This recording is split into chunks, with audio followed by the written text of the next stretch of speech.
Hi అండి, అందరికీ నమస్కారం. Welcome to my channel. ఎండాకాలం వచ్చేసింది కదండి. పండుమిరకాయ పచ్చడి ఎలా పట్టాలో చూద్దాం.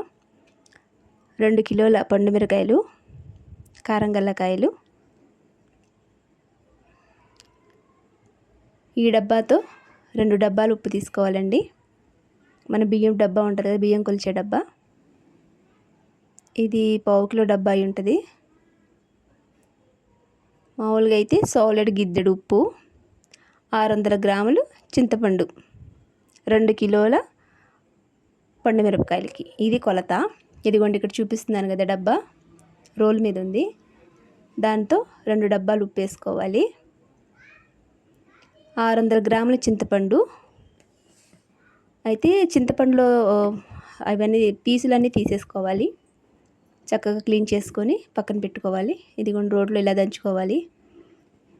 కొంచెం ఉప్పు, పండుమిరపకాయలు, చింతపండు 3 వేసి తొక్కి కొంచెం కొంచెంగా నూరుకోవాలి.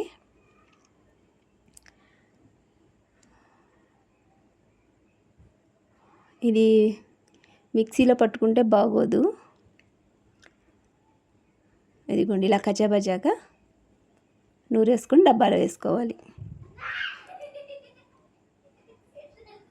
డబ్బాలో వేసుకున్న తర్వాత ఒక 10 రోజులు ఉంచాలండి. తీసి మళ్ళీ రెండోసారి కూడా ఇలాగే తొక్కి మళ్ళీ డబ్బాలో వేయాలి. మూడోసారి పత్రం వేసి రుబ్బుకోవాలి.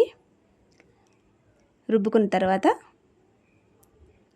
కొంచెం ఒక 1/2 కిలో చిన్నుల్లిపాయలు, కొంచెం మెంతులు, 1-2 టేబుల్ స్పూన్ మెంతులు వేపుకొని వేసుకొని డబ్బాలో వేసుకోవాలి. మనకు కావాలనుకున్నప్పుడు తీసి తాలింపు వేసుకోవాలి. ఘాటు ఎక్కువగా కారంగా ఉంటే ఒక 2 టమాటాలు నూనెలో వేపుకొని మిక్సీ పట్టేసి, టమాటాలు పండుమిరకాయ పచ్చడి 2 మిక్సీ పట్టేసి తాలింపు వేసుకోవాలి. అలాగే గోంగూరలో కూడా వేసుకోవచ్చండి ఈ పచ్చడి. గోంగూర ఉడకబెట్టుకొని ఈ పచ్చడి కలిపి నూరుకొని తాలింపు వేసుకోవచ్చు, అలా కూడా బాగుంటుంది.